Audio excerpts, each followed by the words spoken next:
The name of Gerard Gordeau I think is perfectly familiar to every spectator and a fan of martial arts. This is the fighter who knocked out the teeth of a huge sumo wrestler at the first UFC tournament. But also, this is the same fighter who deliberately disabled the Japanese samurai Yuki Nakai at one of the Vale Tudo tournaments in Japan.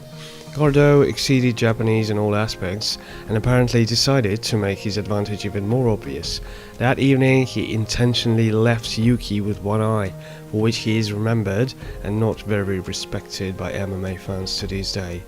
And if you remember how Gerard tried to bite Renzo Gracie in the finals of the UFC 1 tournament, then we have one of the dirtiest fighters in history, worthy to stand on a par with Gilbert Yvel himself, and continue our selection of the dirtiest fighters, fights and submissions and mixed martial arts, and not only there.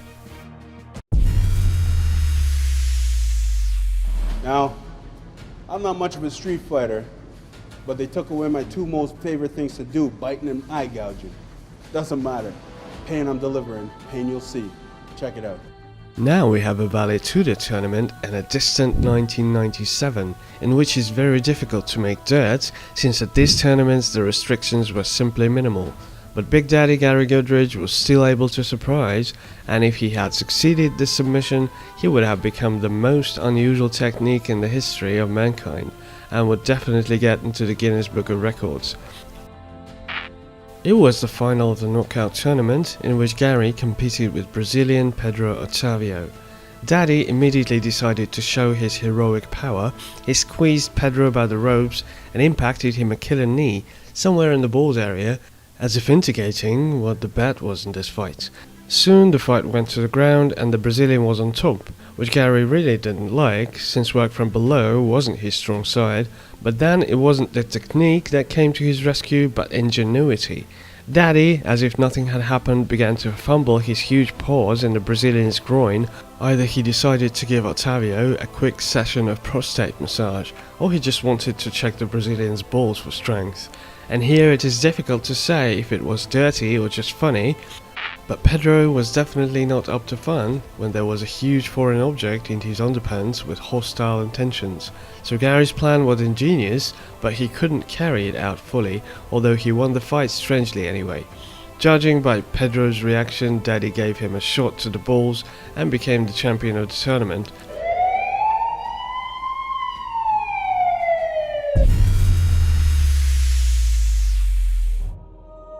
One of the most famous students of that same Nakai was the Japanese grappler Shinya Aoki, who at the Dynamite tournament in 2009 clashed with Mizuto Hirota. This fight had a lot of intrigue and was presented as a battle of two champions. Aoki represented Dream and Hirota represented Sengoku, and he took the belt from Mr. Aoki. So the fight was well promoted and publicized and was a big event for Japan. The duel, with the efforts of Aoki, almost immediately moved to the ground, where Shinya began to weave his web. He climbed into the mount and switched off Hiroto's hand in the style of Khabib, after which he was striking slowly and prepared to carry out another submission. But the way Mizuto resisted and didn't want to tap apparently infuriated Shinya, and he deliberately broke his opponent's arm, which is clearly visible in these frames. At the same time, the Japanese began to mock and show the middle fingers to a broken opponent, acting like a real and fabulous grappler. The public went crazy after this incident, including Dream leader and Aoki's coach Yuki Nakai, so the Japanese had to apologize and justify his action by saying that he simply couldn't cope with his emotions because of the importance of the fight. But anyway, he was sacked from the hall where he worked as an instructor, and Mizuto Hirota was able to hold the next fight only after more than a year.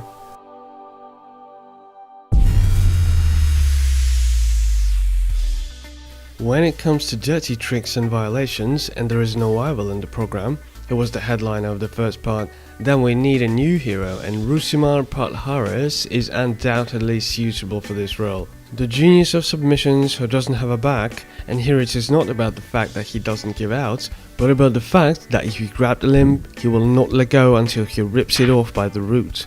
This was the case in one of his first fights back in Brazil. Rousimar worked only for show, no chance for the opponent. An armbar and an instant fracture of the arm from Palhares, for whom this fight was the first and the last in his career. Palhares' Brazilian adventures didn't end there. A year later, he performed at the Fury FC tournament and was even more ruthless to the limb of his opponent Flavio Luis Moura, who as soon as he realized who got his leg, immediately began to tap to keep the limb safe. But the maniac machine was already in action and Rousimar was twisting his heel just to be sure. He overexposed the hold again and inflicted an injury to his opponent, and besides, Moura received a yellow card from the referee. So you won't fucking understand what was going on there in Brazil at these semi-underground tournaments. With each fight, Rousimar improved, but he improved in his cruelty towards opponents, since he seemed to deliberately break the next client. Fabio Nascimento tapped 6 times before Palhares loosened the lock and let go of his leg. So this fight ended with another serious injury, and Rousimar, with another fight that evening, became the champion of the Fury FC Grand Prix of Pro Fighters and signed a contract with UFC. The middleweights of the best promotion have really strained themselves, as a real maniac was signed to them in the division, who was just about to hunt the feet of top contenders. But in UFC he was more remembered not for his battle achievements, but more for his scandals. After the fight with Pole Thomas Dervola, Palhares found that he was looking for. That was a 19 days disqualification due to the fact that he overexposed his submission. He also got caught on doping, although you really can't tell that from these frames. Just proper nutrition and sleep 8 hours a day is a guarantee of progress. The final straw for Dana White was Rousimar's performance against Mike Pierce, who tapped 8 times while twisting his heel before Rousimar loosened the lock. For this act, he was fired and never again acted in UFC. Is amazing in this sport.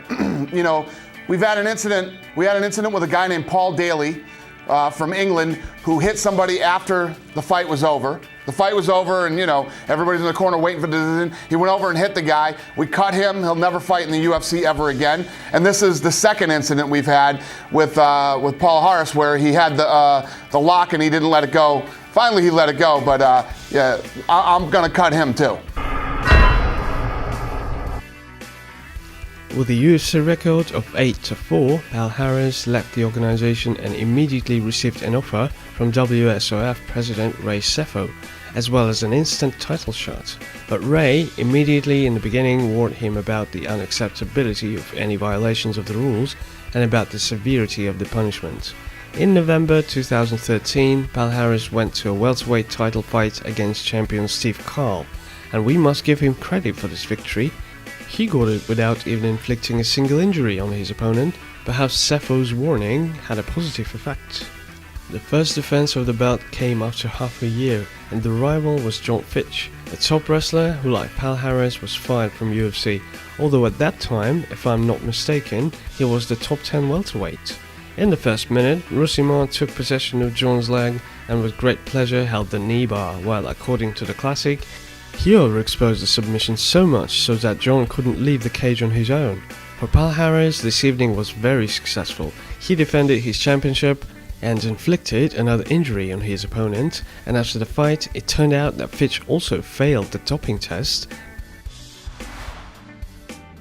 In August 2015, Rousimar made his second defense against the BJJ black belt and former Strikeforce champion Jake Schultz, who was also a friend of the Diaz brothers and represented the Cesar Gracie team. In the first 2 rounds, Jake was successfully keeping Palhares on the canvas and striking with hammer fists, to which the Brazilian responded with jabs and tried to test Schultz's eyesight free of charge.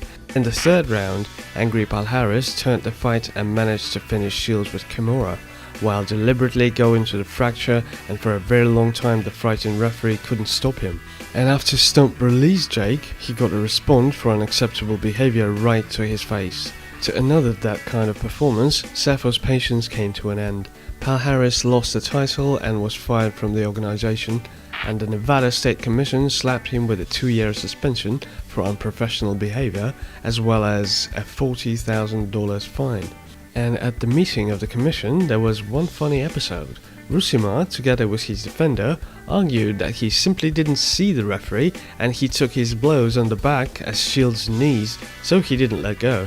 At the same time, John McCarthy acted as an independent expert, and Palhares' side was hoping for his support and that he would justify the actions of the Brazilian. But Big John took the side of justice and said that overexposure of submissions is a serious violation of the rules and Palhares deserves suspension. The case was lost and Stump went on a well-deserved vacation.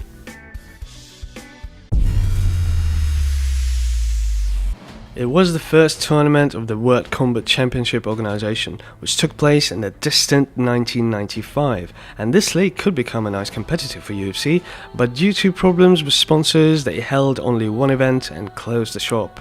The main feature of this league was that they separated the strikers and grapplers on opposite sides, and only in the final of the 8-day tournament these two straight lines could cross.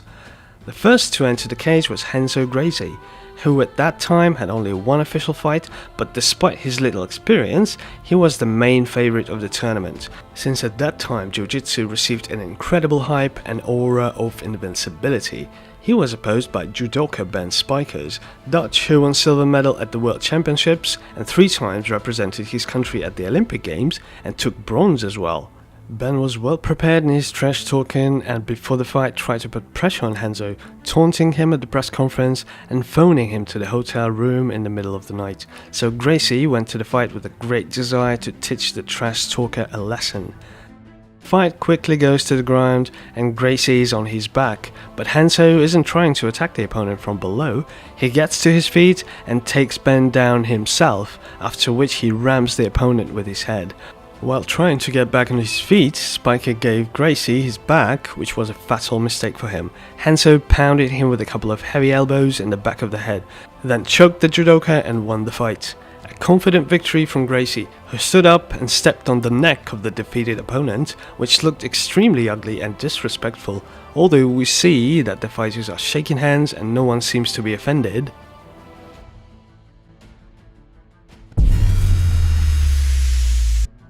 The guy who deserves a place in this collection is Mike Kyle. Various times Mike's fights received a no contest due to a knockout in the back of the head or a poke in the eyes, but these cases can be attributed to accidents, which are not always accidental.